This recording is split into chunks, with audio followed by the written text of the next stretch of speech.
Indonesia, sebuah negara dengan beragam suku, agama, budaya, dan ras, telah lama menjadi simbol kebersamaan dan demokrasi di Asia Tenggara. Namun, sekarang ada satu isu besar yang mengancam pilar-pilar demokrasi kita. RUU TNI, sebuah rancangan undang-undang yang jika disahkan, dapat mengubah wajah negara ini selamanya. Revisi Undang-Undang Tentara Nasional Indonesia, atau yang lebih dikenal dengan RUU TNI, adalah sebuah rancangan undang-undang yang bertujuan untuk memperbarui dan menyesuaikan tugas, kewenangan, serta struktur organisasi TNI di Indonesia. Salah satu aspek yang paling kontroversial dalam RUU ini adalah peningkatan peran TNI dalam pemerintahan dan kehidupan sipil. Apa itu RUU TNI? Revisi undang-undang yang mengusulkan agar TNI dapat terlibat lebih banyak dalam bidang politik, penegakan hukum, dan bahkan kebijakan sosial. Namun, apakah ini yang kita inginkan untuk masa depan Indonesia? Sejarah Indonesia telah menunjukkan ketegangan antara militer dan pemerintahan sipil. Di masa Orde Baru, militer memiliki peran besar dalam politik dan seringkali membatasi ruang kebebasan sipil. Setelah reformasi 1998, Indonesia berkomitmen untuk membangun sistem demokrasi yang lebih sehat dan bebas dari dominasi militer. Demokrasi dan hak asasi manusia adalah hasil perjuangan panjang rakyat Indonesia untuk memisahkan peran militer dan sipil. Dengan RUU TNI, kita berisiko kembali ke masa di mana militer menjadi kekuatan dominan dalam politik. Apa yang harus kita takutkan?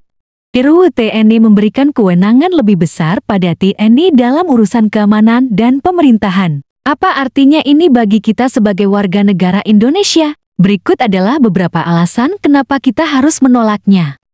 Pertama, peningkatan peran TNI dalam pemerintahan. Revisi undang-undang ini memberikan TNI peran lebih besar dalam administrasi dan kebijakan negara. Hal ini bisa membuat militer semakin terlibat dalam proses pengambilan keputusan politik. Ini jelas berisiko mengikis kontrol sipil dalam pemerintahan. Kedua, militerisasi kehidupan sipil. Militerisasi kehidupan sipil akan menciptakan ketakutan dan kecemasan. Ketika TNI dilibatkan dalam urusan sipil, masyarakat akan merasa lebih diawasi, lebih terkekang, dan kehilangan kebebasan berbicara serta berpendapat. Ketiga, ancaman terhadap demokrasi. Dengan memberi TNI kekuatan yang besar, kita membuka celah bagi militer untuk ikut campur dalam politik. Ini bisa menjadi ancaman besar bagi demokrasi yang selama ini kita bangun pasca Orde Baru. Keempat, peningkatan anggaran militer yang bisa mengurangi alokasi untuk kebutuhan rakyat.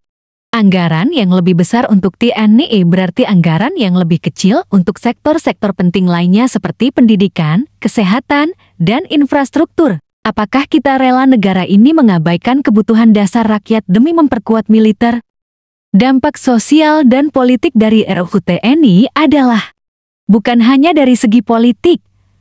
RUU TNI juga membawa dampak sosial yang sangat besar. Kehadiran militer yang lebih besar dalam kehidupan kita dapat menciptakan ketidakadilan, meredam kebebasan sipil, dan menumbuhkan ketegangan antar kelompok dalam masyarakat. Penolakan terhadap RUU TNI bukan hanya datang dari kalangan akademisi atau aktivis, tetapi juga dari banyak partai politik dan rakyat biasa. Mereka semua khawatir bahwa RUU ini bisa membawa Indonesia kembali ke masa yang gelap, di mana kebebasan dibatasi, dan otoritarianisme tumbuh. Ancaman terhadap konstitusi dan hak asasi manusia. Secara konstitusional, Indonesia menjunjung tinggi pemisahan antara kekuasaan sipil dan militer. TNI hanya memiliki peran untuk menjaga keamanan dan pertahanan negara, bukan untuk mengatur pemerintahan sipil. RUU TNI berisiko merusak prinsip-prinsip dasar ini. RUU TNI bertentangan dengan semangat reformasi yang menekankan pada penguatan lembaga sipil dan membatasi peran militer dalam politik. Jika disahkan, ini akan menjadi langkah mundur bagi demokrasi kita.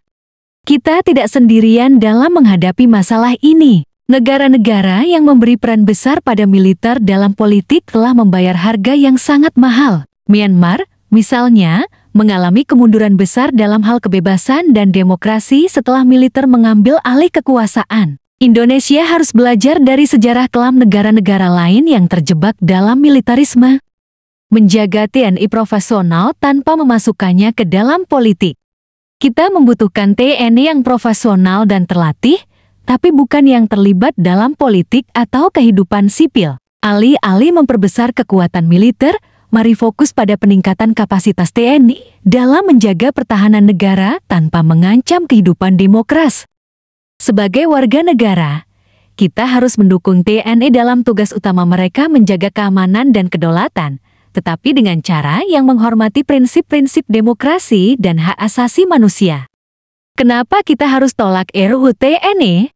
RUU TNI adalah ancaman nyata bagi demokrasi, kebebasan sipil, dan hak asasi manusia kita. Jika disahkan, kita akan melihat kemunduran yang besar dalam perjalanan negara ini. Indonesia bukan milik segelintir orang atau militer, tetapi milik kita semua. Untuk itu, mari kita tolak RUU TNI demi masa depan yang lebih baik, lebih demokratis, dan lebih sejahtera.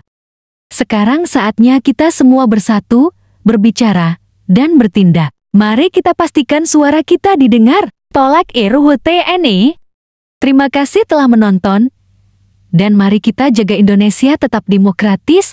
Jangan lupa like, share, comment, and di subscribe.